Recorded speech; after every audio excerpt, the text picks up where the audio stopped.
우리는 6장까지 8개 이상과 그 회복. 근데 이 회복은 궁극적으로 주님 안에서 회복이라는 것이죠. 그래서 이제 7장부터 가만히 보면은 우리 이제부터는 회복된 그들이 좀 잘해야 되는데 왜 무엇이 문제였는지 또 어떻게 해야 잘하는 것인지 그것을 지금 이제 말씀해 주십니다. 그래서 이스라엘이 먼저 질문한 것에 대해서 이제 답변하는 식으로 1절부터 7절까지 우리가 그 3절에 있는 것처럼 5월 중에 울며 근신하리까 이렇게 5월 중에 울며 근신하냐. 5월은 예루살렘 성이 파괴된 때. 그래서 그때부터 시작해서 지금은 이제 어느 정도 이제 성전을 우리가 이렇게 하고 있는데 언제까지 금식하느냐. 그래서 하나님 말씀이 5절에 보면 온 땅의 백성과 제사장들이 이르라 너희가 70년 동안 다섯째 달과 일곱째 달에 금식하고 애통하였거니와 그 금식이 나를 위하여 한 거냐 그렇게 얘기하죠. 원래 이들은 왜 5월에 금식하냐면 그때 성전과 왕궁이 파괴됐어요. 중요 건물이 불탄, 어떻게 보면 나라가 그때 사실 망한 거라고도 볼 수 있겠고, 그리고 7월에는 두 가지 가능성인데 바벨론이 세운 유대 총독 그달랴를 이들이 암살하고 남은 백성이 이제 이집트로 가는, 국외로 가는 그런 경우. 그래서 그 7월로 그때를 볼 수 있고, 아니면 원래 대속죄일, 이스라엘 사람들이 1년에 한 번 금식할 때가 있죠. 7월 10일 그 대속죄일. 그래서 그때 우리가 이렇게 해야 되겠습니까? 이렇게 물어보는 이유는 이들이 이제 앞으로 하나님을 잘 섬기려면 이제 이런 걸 잘해야 되는가 그렇게 했던 것 같아요. 그런데 우리 하나님께서는 그게 아니라는 것이죠. 그 나를 위한 거냐? 6절에 너희를 위한 거 아니냐? 그리고 이것은 7절에 있는 것처럼 여호와가 옛 선지자들을 통하여 외친 말씀이 있지 않느냐? 그걸 잘 생각해 봐라 이거예요. 그들이 하나님 말씀에 순종하지 않아 쫓겨났지 않았습니까? 그러니까 이들의 생각은 우리가 이제 이렇게 금식 같은 걸 잘해서 하나님 섬기느냐? 그러니까 우리 하나님은 그게 아니라 말씀에 순종을 잘해야 된다. 우리는 이런 걸 별로 안 좋아해요. 가만히 보면 내가 주도권을 쥐고 내가 뭔가 하려는 경향이 있는 것입니다. 자기중심적으로 주님을 섬겨요. 그래서 주님을 내가 그냥 원하는 대로 섬기고 받으시옵소서 이걸 원하지, 하나님이 원하는 걸 내가 순종하고 행한다, 이런 데 익숙하지가 않아요. 자기들이 해서 이런 걸 할 수 있다는 거예요.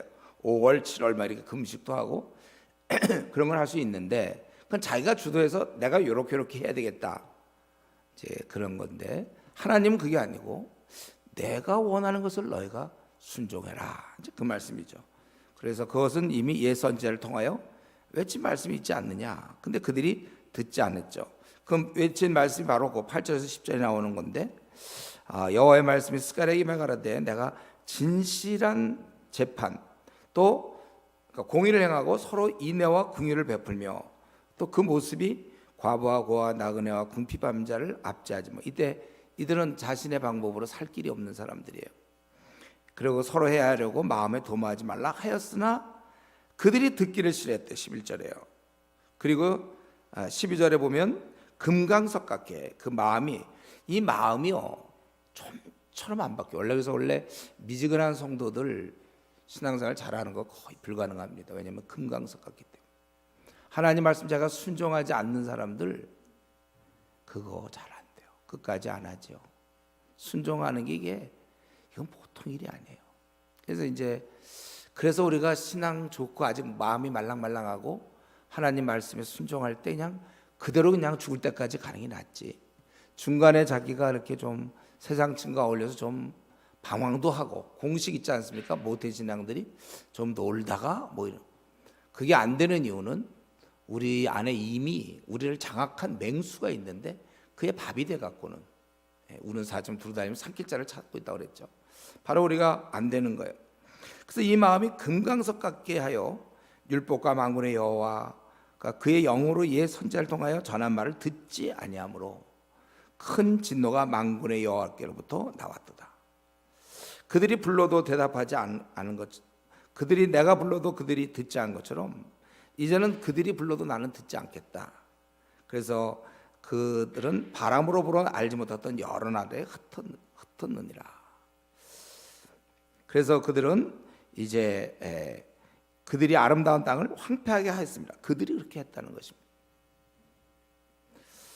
그러니까 결국은 한번 마음을 그렇게 정하면 이게 안 바뀌니까 죄 짓는. 그러니까 결국은 이들은 이제 포로로 잡혀갈 때까지 그렇게 얘기를 해도 듣지 않으니까 바로 그런 것이다. 그러니까 진실하게 살고 서로 긍휼을 베풀고 인애를 베풀고 그러라고 그랬는데 그들은 그렇게 하지 않았기 때문에 결국은 하나님으로부터 큰 진노가 왔다는 것입니다. 그래서 하나님도 그들을 듣지 않았고 그래서 만국의 여러 나라에 이제 흩어졌다. 그게 오늘 7장의 말씀입니다. 그래서 이제 6장에서는 8가지 이상을 이제 쭉 설명하고 마지막으로 회복을, 결국 근데 회복은 주님의 다스림 안에서 회복이 된다.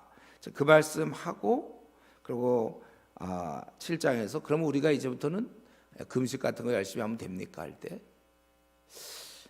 너희들이 그런 걸로 되는 게 아니라 내 말을 잘 순종해야 되는데 너희 선조들은 마음을 금강석같이 또 얘기하고 또 얘기해도 이미 마음에 작정하면 안 바뀌어. 그들은 죄를 져요. 그래서 그렇게 된 것이다. 이렇게 설명해 줘야 그래서 이제 이들이 깨닫고 앞으로 회복된 상태에서 살아갈 수 있기 때문입니다. 우리 그러면서 여기서 이제 한 가지 실제 우리가 삶에서 하나님 말씀을 순종해서 실제 살 때의 모습이 여기 8절에서 좀 보여지죠. 그래서 9절에 보니까 우리가 항상 진실한 거, 그리고 서로를 인내하는 건 사랑이에요. 사랑하고 또 힘없는 자들을 잘 돌보는 것이다. 10절에. 그래서 우리가 알아야 될 것은 우리가 하나님을 잘 섬기는 자는 이웃과의 관계를 잘해야 돼요. 특별히 우리는 혼자만 살다 가는 게 아니라 우리 주위의 사람도 가난하면 가난한 채 살다 가고 우리는 좀 먹을만하면 먹을만하게 살다 가는 거예요. 다 함께 가는 것인데 우리가 나그네 길에서 특별히 나보다 어려운 사람을 사랑하며 돌보는 것, 이걸 하나님이 원하시는 것입니다. 그래서 우리가 뭐 물질로도 도울 수 있고 아니면 어떤 말로도 도와줄 수 있고 뭐 여러 방법이 있겠죠. 그래서 우리 이런 면에 있어서 우리 신앙인은요, 신앙인은 이런 면에서 개인주의라는 게 참 나쁜 거예요. 신앙인들은. 왜냐하면 여기도 있는 것처럼 우리가 이런 내가 나름대로 나는 먹고 살만하다. 또 어떤 사람은 먹고 살기 힘들다. 도와라. 항상 이게 수평이 되게끔 있는 거 나눠줘서 그들도 잘 살게 하라. 또 그들에게 인애를 사랑을 하고 해하려고 마음을 도모하지 말라. 우리는 명심할 것은 여러분, 우리가 주님을 이제 만나러 가는데, 즉 만나러 가는 도중이라고 보세요. 도상이 우리 있어요. 만나러 갈 때 절대로 혼자 가는 게 아니라는 사실을. 신앙은 각자지만 그러나 절대로 혼자서 잘 지내는 사람이 되면 안 돼요. 신앙생활을 혼자 잘해서도 안 됩니다. 내가 그들에게 어떤 피해도 주지 않았다고 해서 됐다고 생각하면 곤란한 거예요. 우리는 그들에게 사랑과 유익을 주어야 됩니다. 내 주위에 어려운 사람들, 여러 가지 면으로 뭐 재정 문제든지 다른 문제로 고통받는 사람에게 도움이 돼야지, 도움도 안 되면서 그냥 나는 그냥 잘 지내는 것. 그래서 우리 주님의 말씀, 서로 인애와 긍휼을 베풀어라 그랬잖아요. 그러니까 주위 사람에게 도움도 안 되면서 열심히 사는 사람, 이건 우리 하나님이 원하는 사람이 아니에요.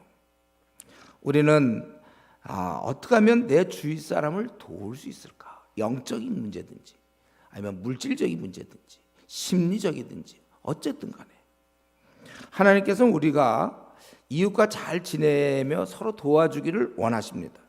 다른 말로 하면 그냥 가족처럼 지내기를 원하세요. 최소한의 우리 이제 가장 대표적인 공동체가 교회가 되겠죠. 근데 교회에서조차도 가족처럼 못 지내는 사람은 사회에서 어떻게 지낼지 모르겠어요. 우리는 여기서 절대로 혼자 신앙생활을 잘하는 것도 아니고 혼자 그냥 배불리 먹고 지내는 것도 아니고 우리는 어떻게 하면 나를 던져서 많은 사람에게 유익을 주고 또 내가 재물이 있다면 재물적으로 또 내가 어떤 은사가 있다면 은사적으로 많은 사람을 돌봐야 되는 것입니다. 이 면에서 여러분 어떻습니까? 나는 우리 가족에게 혹은 직장, 학교, 교회 어떻게 사람을 지금 사랑하고 있습니까? 그 사랑하는 형태가 무엇입니까? 남에게 피해 안 주고 혼자 잘 지내는 것 그건 아주 곤란한 것이고 우리 주님이 지금 말씀한 게 아니죠. 그래서 원래 신앙생활을 하면 할수록 이웃을 더 많이 사랑하고 이웃에게 더 긍휼을 베풀고 자기 목숨까지 이제 던지는 단계가 돼야 되는 것입니다. 여러분 지금 여러분들은 무엇을 아까워하고 있습니까? 내가 우리 주위 사람을 돌보고 섬기고 내가 그럴 때 나는 무엇을 지금 붙잡고 있어요? 우리는 더 많이 그들을 구제하고 또 더 많이 내 은사를 사용하고 섬기고 심지어는 나의 목숨까지 줄 생각을 해야 되는 것입니다.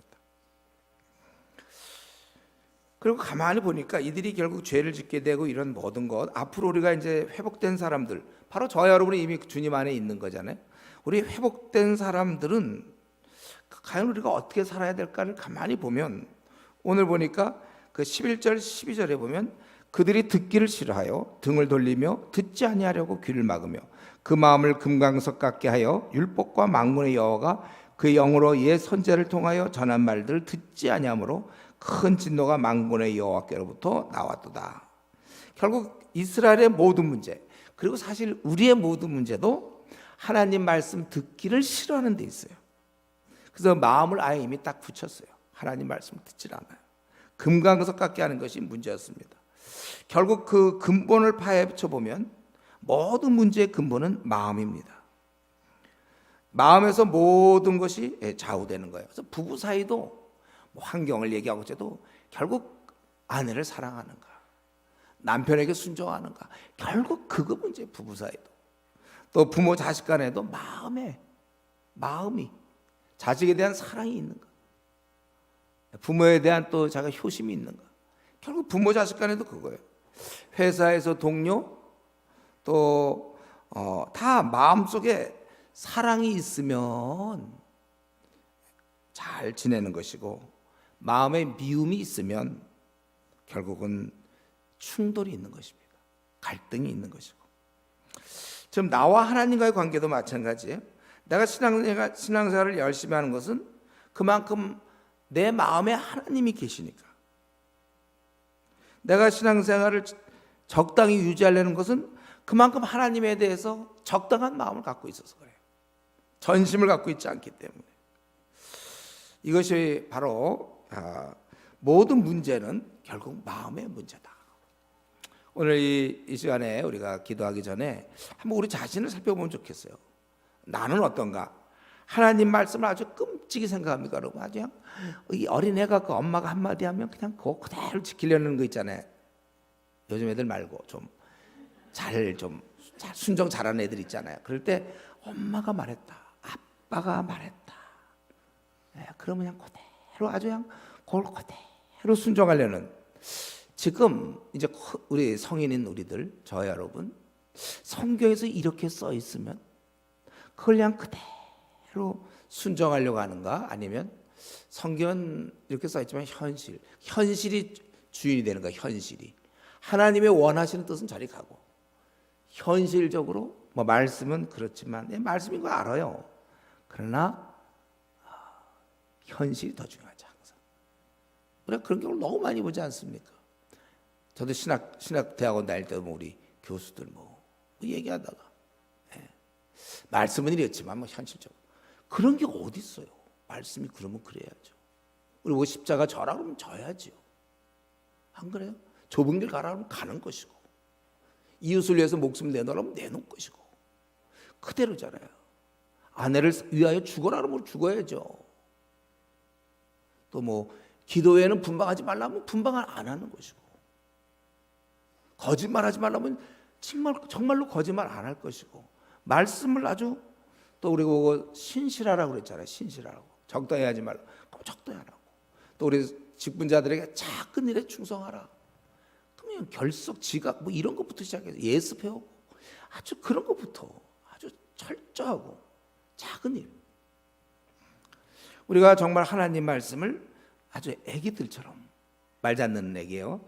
아주 그런 순전하게 부모 말씀 아주 그냥 그대로 아주 그냥 순종하려고 하는 이 자세가 필요하지. 자꾸 이렇게 그냥 타협하고 현실은 그거 알겠지만 현실은 이렇다.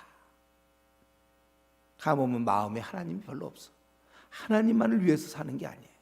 어떤 때는 자기를 위해서, 자기와 자기 가족을 위해서, 아니면 자기 어떤 이익을 위해서, 자기 어떤 야망을 위해서. 우리는 이런 것이 우리에게 없는가? 한번 내가 또 의도적으로 불순종하고 있는 거 아니에요? 뻔히 그 하나님 기뻐하지 않으실 텐데 하면서 의도적인 불순종은 없는지 우리 한번 솔직하게 오늘 이 밤에 다른 사람 의식할 것도 없어요. 하나님 앞, 주님 앞에서 혹시 내가 주님의 뜻은 분명히 이건데 내가 혹시 거부하고 있는 거 아닐까? 주님이 나에게 지금 이렇게 하라고 하는데 내가 계속해서 누구를 뭐 미워하고 있는 거 아닌지, 분명히 내가 돈을 갚아야 되는데 그냥 대충 띄워먹고 있는 거 아닌지, 돈 문제라든가, 또 내가 분명히 누굴 도와야 되는데 하나도 안 돕고 구제도 안 하고 혹시 살고 있는 거 아닌지, 우리 자신, 내가 정말 이 아내에 대해서 내가 정말 이렇게 목숨을 다해서 아내를 돌보고 있는 거 맞는지, 또 내가 남편의 말에 철저히 나는 순종하는가, 나의 머리로 인정하는가, 또 내가 자녀를 위해서 정말 온전한 자로 애를 키우는 거 아니면 내가 그냥 편한 대로 하고 있는가, 또 우리가 자녀라면 부모님께 나는 진실로 순종하는가, 우리 형제자매끼리 서로 사랑하라고 했는데 혹시 마음에 한 면에도 우리 교회에서 미워하거나 무시하는 사람은 나는 없는지, 이거 다 생각을 해봐야죠. 다 고칠 거 고치고. 그래서 오늘 이 밤에 우리가 밤이 좋은 이유는 그런 거예요. 차분하게 지금 뭐 좀 이따가 어디 가야 될 사람 없죠, 여러분들. 기도해야 돼요. 그래서 주님 앞에서 우리가 좀 단판을 져야 돼요. 그래서 우리는 좀 이런 면에 있어서 좀 미루지 말아야 됩니다. 우리가 얼마나 산다고 버팁니까? 불순종합니까? 하지 말라는데 왜 이렇게 자꾸 하고 또 하라는데 하지 않습니까? 여러분, 세월 빨리 가는데, 빨리 세월이 흘러가는데 속히 하나님과 관계를 잘 회복해서 우리가 남은 생을 건져야 돼요. 의도적인 불순종이나 현실과 타협하는 죄된 것이 나에게 없는지 우리가 살펴봐서 우리가 아주 좋은 자녀가 되어야 됩니다. 이들은 말을 안 들어요. 듣기 싫어하고 마음을 아예 딱 굳혔어요. 금강석처럼. 듣지 않으므로 결국 진노가 임했던 것입니다. 그래서 우리의 남은 생 하나님 앞에 효자 효녀로 우리가 살다가 갈 수 있기를 바랍니다. 우리 같이 이 시간에 한번 우리가 이제 한 시간 기도할 텐데 제가 기도하고 일단 마치겠습니다. 하나님 아버지, 이스라엘을 결국 이 나라가 망하게 되고 또 포로로 끌려가게 된 것은 딱 한 가지, 하나님 말씀을 불순종한 그것인 줄 아오니 아버지요, 우리가 이제 메시아의 축복 속에 살고 있는 저희들, 혹시 우리가 마음에 하나님의 말씀을 의도적으로 거부하는 것이 있는지 살펴보게 하여 주시고, 아니면 타협하고 있는 것이 있는지를 살펴보게 해 주시옵소서. 어린아이 같이 하나님 나라를 받들며 하나님 기뻐하시는 것을 우리가 행할 수 있는 그런 자들이 되게 하시고, 우리가 지금까지 그렇게 하지 못했더라도 남은 생만큼 그렇게 많이 남지 않았는데 정말 효자 효녀로 하나님 마음을 시원케 해드리는 그러한 자녀들이 다 되게 해 주시옵소서. 우리에게 회복케 하신 주를 찬양합니다. 우리가 이렇게 귀한 축복을 누리면서 남은 생 우리는 많은 사람의 유익을 위하여 남을 돌보면서 인애와 긍휼을 베풀면서 살아갈 수 있도록 하시고 진실한 삶을 살게 해 주시옵소서. 감사하고 예수님의 이름으로 기도드리옵나이다. 아멘.